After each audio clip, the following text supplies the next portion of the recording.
Olá, pessoal! Na videoaula de hoje, nós vamos fazer a correção da apostila de História, tá? Então, eu gostaria que vocês abrissem a apostila na página 20, tá? Vocês se lembram que a Pro pediu para vocês fazerem essa entrevista, né, com alguém da família? Muitos alunos já me enviaram o vídeo da entrevista, tá? Ficou muito bacana, tá? Olha, na página 21, nós tínhamos essas duas gravuras. Vocês se lembram? Então, aqui, ó, nós tínhamos a pergunta A. Observe as fotografias 1 e 2, registre as datas e o local em que elas foram tiradas. Então, a resposta aqui, ó, foto 1. Joinville, em Santa Catarina, em 2017. Foto 2. Rua do Catete, no Rio de Janeiro, em 1920, tá? Agora, a resposta da pergunta B aqui é uma resposta pessoal, tá? Letra C. Identifique na fotografia 2 algumas diferenças em relação aos dias de hoje. Então, a diferença que tem aqui, ó, entre uma foto e outra, são as seguintes, ó. Os meios de transporte, né? Tinha a carroça puxada a cavalo e os bondes elétricos que transitavam em trilhos. Assim como nas vestimentas das pessoas, como o uso de chapéu, entre outros aspectos, tá? Essa é a resposta aqui dessa perguntinha C. Vamos para a página 22. Ó, na página 22, nós temos várias perguntas aqui, tá vendo? Mas a maioria delas é resposta pessoal. Então, vocês podem mandar uma foto para a Pro, tá? Para a Pro tá olhando o que foi que vocês responderam aqui. E todas elas são pessoal, tá? Então, aqui na próxima página, nós tínhamos aqui mais um desafio, que também era para vocês fazerem no caderno, né? Pesquisar a origem do nome do bairro onde fica a escola de vocês. E aí, vocês vão ter que colocar no caderno também, pode estar tirando uma foto e mandar para mim, tá bom? Agora, pessoal, feita a correção aqui, nesse finalzinho aqui da unidade 1, nós vamos para a unidade 2, tá? A aula de hoje vai ser da unidade 2. Então, aqui nós temos patrimônios históricos e culturais, tá? Página 24. Então, aqui, ó, nós temos a gravura inicial. Sempre nós temos na unidade, né? Quando começamos a unidade, ó, tá vendo aqui, ó? Nós temos aqui, alguns personagens, ó. E aqui, nos primeiros passos, tem algumas perguntinhas. As construções históricas representadas na imagem estão bem preservadas? Então, vocês vão observar aqui e vão responder, tá? Qual manifestação cultural é representada nesta imagem? Então, vocês vão observar bem os personagens aqui, para vocês adivinharem qual é essa manifestação cultural e responder, tá? Você conhece alguma manifestação cultural na sua cidade ou município? Então, vocês vão pesquisar também na cidade onde vocês moram aqui, se tem alguma manifestação cultural, tá bom? Aqui, ó, como sempre, não tem espaço, né, ó. Então, vocês vão pegar o caderninho de história, vão colocar lá cabeçalho, a data em que vocês estão fazendo, tá? E vão responder no caderno de vocês de história, tá bom? Então, agora a Pro vai ler o texto para vocês aqui, ó. O título é Nossos Patrimônios. Então, vamos lá. Em grande parte das cidades brasileiras existem construções e monumentos muito antigos, que foram preservados até os dias de hoje. Alguns exemplos dessas antigas construções são os casarões, os fortes, as igrejas, os mosteiros, os teatros, as pontes, os coretos e os chafarizes. Então, aqui, ó, eu vou explicar para vocês o que significa a palavra forte. São construções destinadas a defender um local ou uma cidade. Os fortes eram comuns no litoral. No passado, eles serviam para defender o território de invasões estrangeiras. Então, geralmente, esses fortes eram feitos no litoral, à beira-mar, né? Quando ficavam lá, os guardas nesse forte iluminava a beira-mar para ver se não chegava nenhum navio estrangeiro, né? Invadindo o território de onde estava construído esse forte, tá? Então, aqui, ó, os mosteiros. O que significa mosteiros? Lugares onde vivem os monges, homens que se isolam e vivem para a religião. tá? Os monges são como os padres. Eles se isolam nos mosteiros, né, onde eles vivem, e seguem a religião deles lá, isolados do ambiente externo, né? Vivem dentro dos mosteiros. Coretos. Construções decorativas construídas em praças e jardins públicos para pequenos espetáculos musicais. Então, os coretos, um que tem próximo aqui, é na cidade de Guararema. Quem já visitou Guararema, na pracinha da Igreja Matriz, tem um coreto, né?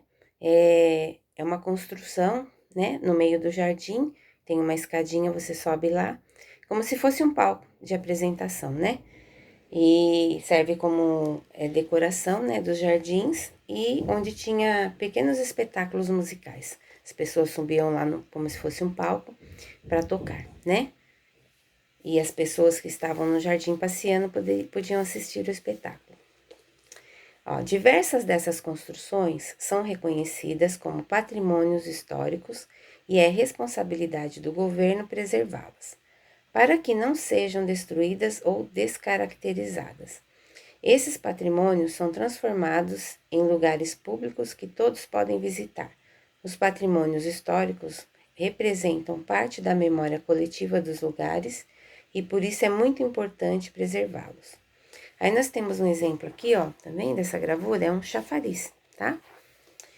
O chafariz da Praça Marília, que fica na cidade histórica de Ouro Preto, em Minas Gerais, foi construído por um importante artista brasileiro chamado Aleijadinho, em 1759, e é uma homenagem a Marília de Dirceu, personagem do poeta Tomás Antônio Gonzaga. Agora aqui nós temos quem é Tomás Antônio Gonzaga. Tomás Antônio Gonzaga foi um poeta e advogado que nasceu em Portugal em 1744, de pai brasileiro e mãe portuguesa. Ele viveu em Ouro Preto, Minas Gerais, onde escreveu sua principal obra, Marília de Dirceu, sobre seu amor por uma jovem chamada Maria Doroteia Joaquina de Seixas. O poeta foi acusado de participar da Inconfidência Mineira. Sendo deportado para a África, ele faleceu em 1810, aos 66 anos. Agora aqui embaixo nós temos um desafio. Você conhece algum patrimônio histórico na sua cidade que se encontra em mau estado de conservação? Converse com os colegas, com o seu professor sobre esses lugares históricos que deveriam ser preservados. Então, como nós não estamos na sala de aula, como a Pro vem dizendo sempre nas videoaulas, vocês vão conversar com o papai, com a mamãe ou com o irmão mais velho, tá? Para que vocês possam pesquisar se na nossa cidade existe algum patrimônio histórico, tá bom? Vocês vão responder aqui. Na pergunta número 2, apesar de protegidos alguns patrimônios históricos, como construções, monumentos e até museus, sofrem depredações, furtos ou danos. Quais são os prejuízos desses atos contra esses patrimônios? Então, o que é depredações? Destruições feitas de propósito em uma propriedade pública ou privada. Furtos, atos de retirar sem violência algo de alguém sem permissão dessa pessoa. Agora nós vamos aqui para a página 27. Aqui nós vamos falar um pouquinho de cidades históricas. Algumas cidades brasileiras são muito antigas, como São Vicente, no estado de São Paulo, Salvador, no estado da Bahia, Ouro Preto, no estado de Minas Gerais, Recife, no estado de Pernambuco, e elas foram fundadas no período em que o Brasil ainda pertencia ao Reino de Portugal. Isto é, nosso país era uma colônia administrada pelos portugueses. Essas cidades são conhecidas como cidades históricas. Ao visitá-las, é possível encontrar casarões, igrejas e monumentos antigos, que revelam um pouco das características da sociedade da época em que foram construídas. Além disso, temos a oportunidade de entrar em contato com obras de arte desse tempo, como pinturas e esculturas, que ornamentam diversas construções. Uma das marcas de muitas dessas cidades históricas são os sobrados coloniais. Eles eram construídos bem próximos um do outro, sem muita distância das ruas e sem espaço para as calçadas. Eles possuíam várias portas e janelas bem altas, e em alguns deles havia pequenas sacadas de onde os moradores observavam o movimento das ruas. Observe a fotografia a seguir. Tiradentes é uma cidade histórica que fica no interior de Minas Gerais. Ela foi muito importante no período colonial, porque ao seu redor havia muitas minas de ouro. Então, pessoal, ó, observando aqui, ó, olha que bacana. Muitas construções antigas, né? De muitos anos atrás. E aqui ela tá bem preservada. Então, por isso que a Pro falou que é importante nós preservarmos as nossas construções antigas, né? Objetos antigos que preservam um pouco da história de antigamente, como era naquela época. Olha, quem vem visitar essa cidade, olha como é bonito. Nós podemos ver a rua, como era a igreja antiga, tá vendo? Como era naquela época. E em nossa época, nos dias de hoje, é muito diferente. Se nós observarmos aqui, ó, essas construções antigas e pegarmos uma foto da nossa cidade de São Paulo, onde só tem prédios, não é? Poucas casas assim, já a maioria tudo prédio, a rua já é asfaltada, né? O modelo de construção já é outro, não existe mais essas janelas, já são janelas mais modernas, né?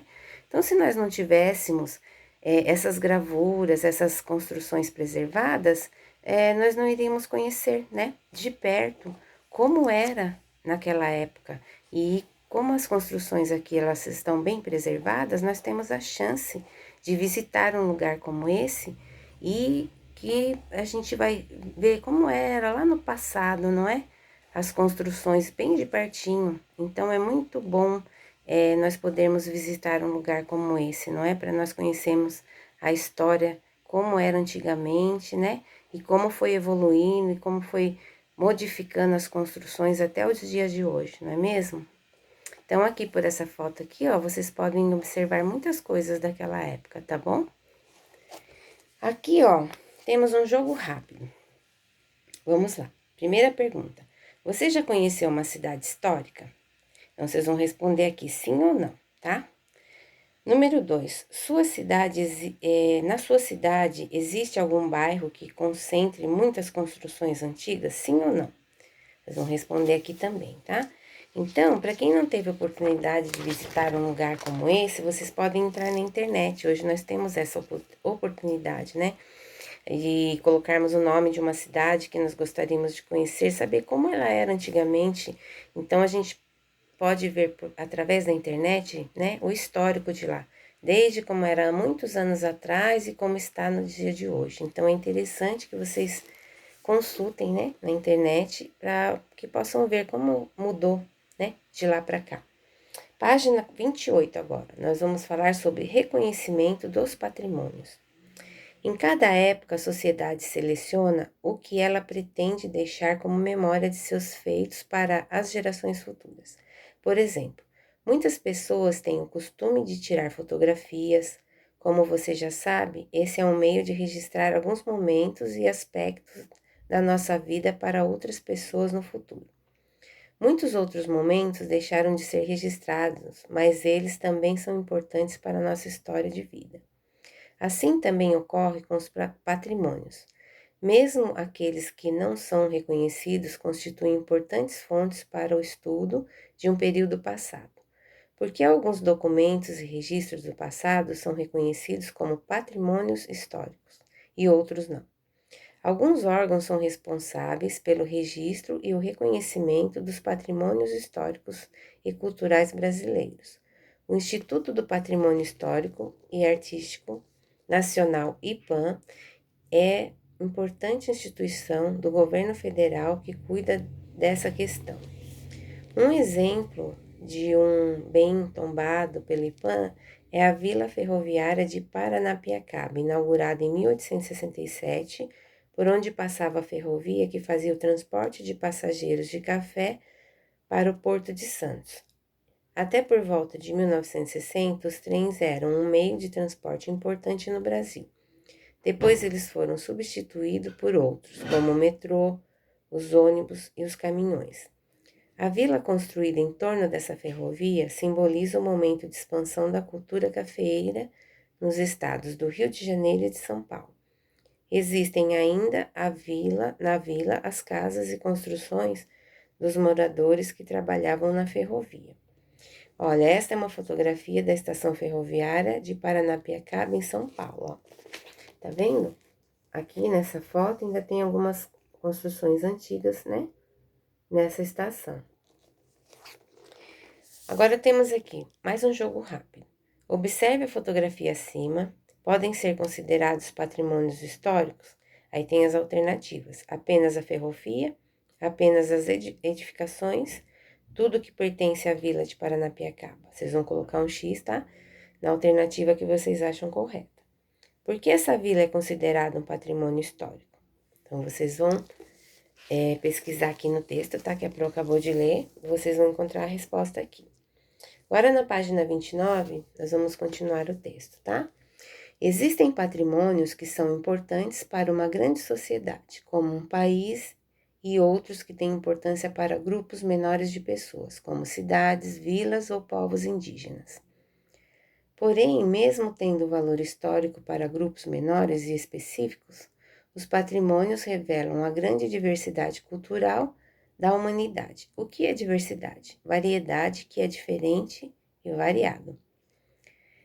Por exemplo, os povos indígenas possuem alguns lugares sagrados de grande valor para a cultura deles. A cachoeira de Lauaretê é um destes lugares, reconhecido pelo IPAM como patrimônio por ser muito significativo para os povos indígenas que habitam a região dos rios Uaupés e Papuri, no estado de Amazonas. As histórias e os mitos narram a cachoeira como local de origem desses povos, por isso ela é considerada sagrada para eles. Os patrimônios relacionados à vida e aos costumes dos grupos, comunidades ou povos tradicionais também são fundamentais para que o conjunto da sociedade possa perceber a história, a diversidade de povos e as culturas que compõem nosso país. O que são povos tradicionais? São povos que vivem de acordo com os costumes transmitidos pelas gerações anteriores, passando esses costumes para as gerações mais novas. Geralmente, o modo de vida dos povos tradicionais está diretamente relacionado à natureza, ao lugar e ao ambiente em que vivem. A tribo indígena Camaiura tem uma população de aproximadamente 400 pessoas e vive isolada no interior do estado do Mato Grosso. Ó, essa tribo indígena Camaiura, tá? Ó como é a tribo indígena aqui, dá para vocês verem, tá? Aqui dá para observar bastante coisa, ó, como que eles vivem, como é a casa deles, ó, tá vendo? Aqui, ó, na próxima página, nós vamos para a página 32, ou 30, desculpe. Página 30. Nós vamos falar de patrimônios culturais, tá? Nessa página. Além das construções, dos monumentos e das cidades históricas, existem outros tipos de patrimônios, os culturais. Podemos dividi-los em patrimônios culturais materiais e imateriais, que veremos o que é cada um deles. Os patrimônios culturais materiais são bens físicos, como o artesanato, as construções, os objetos, os livros, os documentos escritos, as obras de arte, as fotografias, os filmes, as gravações, entre outros. Já os patrimônios culturais e materiais são os costumes transmitidos de geração em geração e estão representados em diferentes tipos de manifestações e práticas, como danças, festas, religiosidade, expressões teatrais, musicais e artesanais, conhecimentos, modos de fazer, de trabalhar, de brincar, de falar, de contar histórias, de cozinhar e muitas outras coisas, né? Desafio. Aqui nós temos, ó, a primeira pergunta. Descreva a fotografia acima e responda: ela se classifica como cultura material ou imaterial? Que é essa foto aqui, tá vendo? Então, vocês vão ter que observar essa fotografia aqui, tá? Número 2. Dê exemplos de outras manifestações da cultura imaterial do Brasil, que você conhece. Número 3. No lugar onde você vive, existe alguma manifestação ou hábito que possa ser considerado patrimônio da cultura imaterial? Caso exista, como é e por que pode ser um patrimônio cultural imaterial? Então, aqui em cima, ó, nessa foto, tá? A descrição dela é a seguinte: a roda de samba do recôncavo baiano e o samba carioca são manifestações consideradas patrimônios culturais imateriais pelo IPAM, tá? Então, vocês observando aqui, vocês vão conseguir responder lá embaixo a perguntinha. Antigamente, as manifestações culturais das classes mais pobres da sociedade eram discriminadas, ou seja, tratadas de forma preconceituosa. Hoje existe uma grande valorização da diversidade cultural. O estudo das comunidades locais e dos diversos povos que vivem no Brasil tornou-se objeto de pesquisa para muitos historiadores, sociólogos e antropólogos. O que são sociólogos? Pesquisadores que estudam a organização e o funcionamento dos grupos humanos. E antropólogos, pesquisadores que se especializam no estudo de grupos humanos dentro de determinada sociedade. Com isso, as manifestações populares passaram a ter a importância que merecem. São consideradas patrimônios os registros e manifestações que representam os diferentes modos de viver e as diferentes práticas culturais de vários grupos sociais. Existem também os patrimônios culturais que são considerados importantes para toda a humanidade e não só para nacionalidades específicas. São os patrimônios culturais da humanidade determinados pela Unesco, Agência da Organização das Nações Unidas, ONU. No Brasil existem 13 patrimônios culturais da humanidade. Então, ó, página 31, tá? Aqui nós temos mais um jogo rápido. Observe as imagens a seguir e escreva abaixo delas se representam um patrimônio cultural material ou imaterial. Então, vocês vão responder até aqui, tá, pessoal? Aí